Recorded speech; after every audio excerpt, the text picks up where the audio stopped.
Clara Reddick, a black woman in her mid-50s, never imagined that an early morning knock would set her entire world on fire. The Tuesday sun had barely crawled over the horizon in Brazos County, Texas, when she shuffled into her kitchen barefoot, still clutching the first mug of bitter black coffee. Her old farmhouse creaked with the kind of wear that comes from 4 generations of family living in the same place.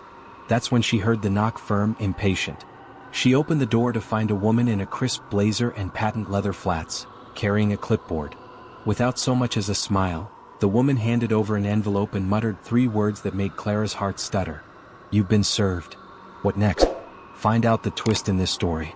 Kindly subscribe to my channel for more true-to-life stories of resilience, justice, and the human spirit. By the time the woman's car disappeared down the dirt road, Clara was already tearing open the packet. The heavy paper bore an official seal, the kind lawyers love to flaunt. She skimmed the bolded text, her stomach tightening. Her eyes caught on the line that made her coffee turn to stone in her throat. The 1,500 acres of Reddick Ranch have been lawfully transferred to Sunfield Development Corporation due to unpaid association fees and abandonment. Abandonment? Clara nearly laughed.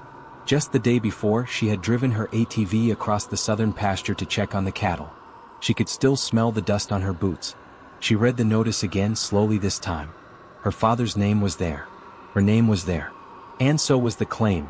The land had been absorbed into the jurisdiction of the Sunfield Estates Homeowners Association, a group she had never joined, never recognized, and certainly never paid. Her hand trembled as she folded the papers back into the envelope. By late morning, her oldest friend and neighbor, Abigail "Abby" Pike, pulled up in her battered pickup. She had stopped by to borrow a socket wrench, but the moment Clara handed her the notice, Abby's eyes hardened. "They've lost their minds," Abby said, pacing the porch. "You're not even part of Sunfield Estates. You never signed a thing. Your daddy sure as hell never did either." Clara shook her head. "It says right here, transfer for unpaid dues. I've never owed them a dime." Abby sighed. "Then this has to be Prentice." Clara didn't need the last name. Everyone in town knew Harold Prentice, the HOA's president. He was a slick talker with pressed shirts and a lawyer always one phone call away. For years, he'd been whispering about how Reddick land was wasted potential. But this wasn't just dirt and grass. It was the backbone of Clara's bloodline. Her grandfather, William Reddick, had purchased the first 180 acres in 1925, clawing his way through bank denials and neighbor hostility. In those days, black landowners in Texas faced obstacles at every turn, but William never let go.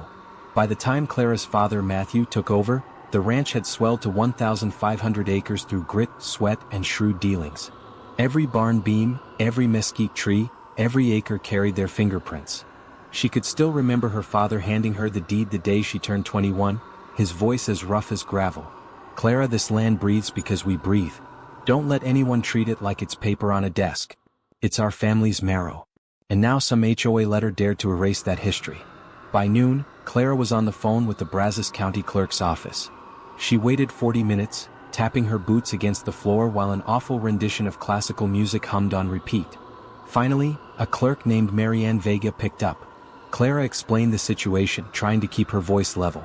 After several keystrokes, Marianne replied, "Ms. Reddick, there's a recorded sale here. Filed just last week. Seller listed as Sunfield Estates HOA. Buyer, Sunfield Development Corporation." Clara's grip tightened on the phone. "And where does it say the HOA owns my ranch in order to sell it?" Pause.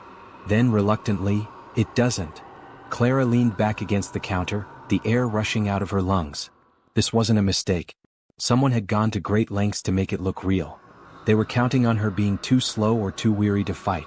But they had underestimated her. That evening, Clara drove into town to see her aunt, Lorraine Reddick Wells, the family historian. Lorraine's little brick house smelled of rosemary and mothballs, every wall covered with photos of stern-faced ancestors who had built the family name from nothing. Clara spread the notice on the table. "They're saying I don't own the ranch anymore." Lorraine's eyes blazed behind her bifocals. "That's your father's land. Your grandfather's land. Nobody can just take it." "They already filed the papers," Clara admitted. "But I'm not rolling over." Lorraine disappeared into the back room, returning with a heavy leather folder. She placed it into Clara's hands like a sacred text. "These are the originals," Lorraine said. "Every deed, every transfer, every tax receipt since William first bought the land. Your grandfather guarded them like gold." Clara opened the folder carefully. Inside were yellowed pages with ornate handwriting, maps scrawled with boundary lines, and seals that proved the Reddick name had been tied to that land for nearly a century. Before she left, Lorraine placed a hand on her arm. "This isn't just about land, Clara. If they take this from you, they'll think they can do it to anyone." The words followed Clara home, heavy as the August heat. 2 days later, Clara parked across the street from the Sunfield Estates Community Hall. Through her windshield, she watched board members trickle inside for their weekly meeting. Harold Prentice arrived last, stepping out of his sleek sedan in a gray suit, his silver hair perfectly parted. He carried himself like a man certain he would always win.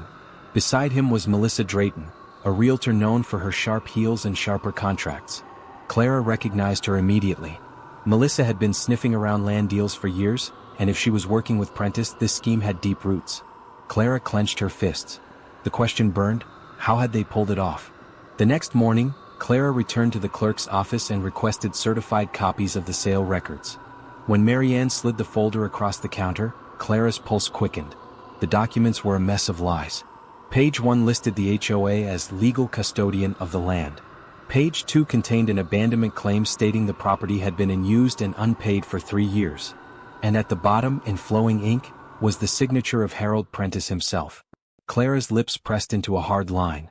It was a complete fabrication, and anyone who had driven past her ranch recently could testify otherwise. That night, Clara returned to her kitchen table, spreading the fake sale next to the authentic deeds from Lorraine's folder. As she flipped through the brittle pages, something caught her eye, a note scrawled in her father's handwriting on the margin of a subdivision map. Mineral and ground rights acquired, blocks 2 through 6, 1992. Clara blinked. Blocks 2 through 6, those were part of Sunfield Estates itself. She rifled deeper into the folder and found the supporting documents.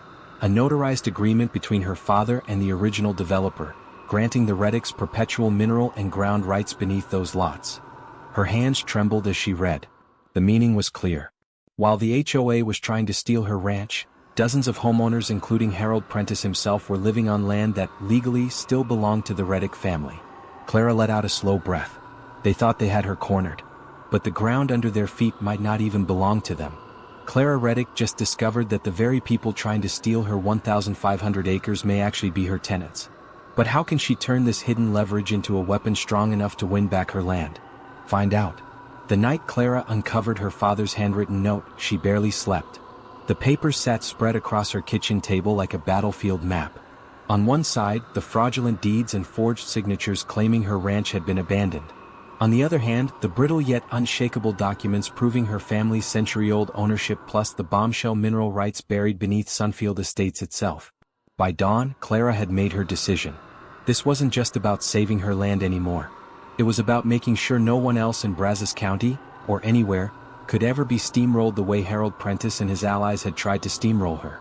Abby Pike insisted on driving Clara into town to meet with an attorney. They pulled up in front of a weathered brick office above a feed store, the gold lettering on the window reading, Cynthia Morales, Attorney at Law. Inside, Cynthia was a compact woman in her 40s with sharp eyes and a handshake that meant business. She listened quietly as Clara spread both sets of documents across her desk, the forged HOA sale and the authentic Reddick deeds. By the time Clara finished, Cynthia leaned back in her chair, whistling low. "Well," she said, "if they thought you'd just roll over, they picked the wrong woman." Clara arched an eyebrow. "Can I fight this?" "Oh, you're not just going to fight," Cynthia replied, tapping the mineral rights clause with her pen. "You're going to turn their world upside down. This note from your father? This is your ace in the hole." Clara glanced at the clause again. "They're sitting on my family's ground, aren't they?" "Exactly," Cynthia said. "Every home in blocks 2 through 6, including Prentice's mansion, sits on land your family still owns. If they want to play hardball, we'll file to collect back rent on mineral rights, surface use rights, and possibly demand vacatur of title. That means some of those folks could lose their houses outright." Clara swallowed. "That'd tear the whole neighborhood apart." "Good," Cynthia said flatly. "That's what leverage looks like." Word spread fast in Brazos County. By the following week, the Sunfield HOA had scheduled an emergency meeting at the community hall. Clara and Cynthia showed up side by side. Abby tagged along too, arms crossed, ready for a fight. The hall buzzed with homeowners clutching papers, whispering anxiously. At the front sat Harold Prentice in his tailored suit, trying to project calm authority, though a bead of sweat glistened at his temple. Beside him was realtor Melissa Drayton, lips pursed, radiating smugness. Prentice tapped the microphone. "Let's bring this meeting to order." Before he could continue, Cynthia rose from her chair. "Not so fast. My client, Miss Clara Reddick, has something the entire HOA needs to hear." Prentice's jaw tightened. "This isn't the time." "Oh, it's exactly the time," Cynthia interrupted. "Because you've all been lied to." Gasps rippled through the hall. Clara stepped forward, holding the folder her Aunt Lorraine had given her. Her voice shook at first but steadied as she spoke. "My family's owned Reddick Ranch for nearly 100 years. Some of you have driven past it, seen the cattle, the fences, the barns. Yet this man," she pointed at Prentice, "filed false papers claiming my land was abandoned and unpaid. He tried to sell it out from under me." The crowd erupted. Voices shouted, demanding answers. Prentice raised his hands, forcing calm. "These are serious accusations. They're facts." Clara cut in. She opened the folder, pulling out copies of her family's original deeds and tax receipts. She held them high for all to see. Stamp. Signed. Recorded. Unbroken ownership from 1925 to today. Melissa Drayton smirked. "Those old papers don't mean anything if the county accepted the HOA's transfer." Cynthia stepped up, her voice sharp as glass. "Actually, they mean everything. And as of this morning, we filed a lawsuit in Brazos County District Court to nullify the fraudulent sale. We're also seeking damages for fraud, slander of title, and intentional infliction of emotional distress." The room went dead silent. But Cynthia wasn't finished. She flipped open another folder and slapped it onto the table in front of Prentice. "And in case anyone here still thinks Mr. Prentice and Ms. Drayton acted in good faith, let me share one more fact. The Reddick family holds mineral and ground rights to blocks 2 through 6 of Sunfield Estates." Every head in the room snapped up. "Which means," Cynthia continued, "your beloved HOA president has been living on land he doesn't legally own. Unless this fraud stops immediately, we'll be filing to collect decades of back payments and possibly eviction." Chaos exploded. Homeowners leapt to their feet, shouting at Prentice, demanding explanations. Some rushed forward to see the documents themselves. Melissa tried to intervene. "This is outrageous." Clara cut her off with the same calm her father once carried. "What's outrageous is thinking you could erase my family's blood and sweat with a piece of paper. My grandfather bought this land when men like him weren't supposed to own anything. My father defended it every day of his life. And I'll be damned if I let 2 opportunists steal it from me now." The meeting dissolved into pandemonium. By the end of the night, half the board had resigned, homeowners shouted for Prentice's removal, and Melissa Drayton stormed out, heels clicking like gunshots on the tile floor. Over the next month, the legal battle intensified. Cynthia filed motions, subpoenaed documents, and unearthed a trail of corruption. Fake HOA bylaws, secret developer contracts, even kickbacks tied to Melissa's real estate firm. Each revelation tightened the noose around Prentice. Local papers picked up the story, splashing headlines about the Reddick Ranch scandal. Reporters called Clara the woman who stood up to the HOA empire. But behind the headlines, Clara still woke up every morning to tend her cattle, mend her fences, and walk the land her father told her never to abandon. 6 months, a cinematic wide-angle scene of a dramatic standoff on a Texas ranch at sunset.